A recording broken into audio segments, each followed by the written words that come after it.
آج ہم آپ کے لیے اسی مہینے سے منسلک بلکہ اس مہینے کے چاند سے منسلک ایک وظیفہ لے کر آئے ہیں۔ یہ وظیفہ قرآن کریم کی سورتوں کے حوالے سے ہے، جن کو رمضان کا چاند دیکھنے پر آپ نے تلاوت کرنا اور اس کی برکت سے انشاءاللہ آپ پر دولت اور رزق کے دروازے کھل جائیں گے۔ یہ وظیفہ آپ نے کیسے اور کب کرنا ہے، اس کے بارے میں ہم آپ کو بتاتے چلیں کہ آپ نے ماہ رمضان کا چاند دیکھنے پر یہ وظیفہ کرنا ہے۔ یہ وظیفہ نہایت ہی آسان لیکن مجرب ہے۔ اس کا طریقہ کچھ اس طرح سے ہے: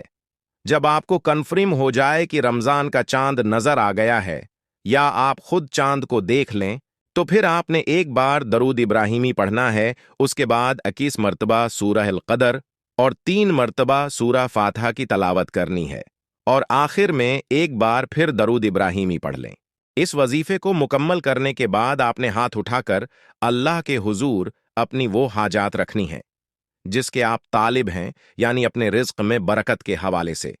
جس کے لیے آپ نے یہ وظیفہ کیا ہے، اور اس حاجت کے لیے عاجزی انکساری کے ساتھ رو رو کر اللہ سے دعا مانگیں۔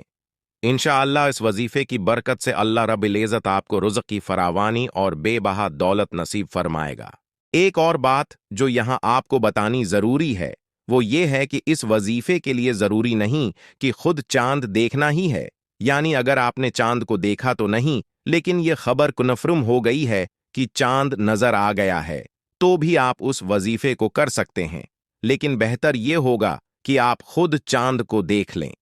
کیونکہ شعبان اور رمضان کا چاند دیکھنا بھی ایک مستقل سنت ہے۔ اس وظیفے سے خود بھی مستفید ہوں اور اپنے چاہنے والوں کو بھی اس کے حوالے سے ضرور بتائیں، کیونکہ نیکی کی بات کو پھیلانا بھی صدقہ ہے۔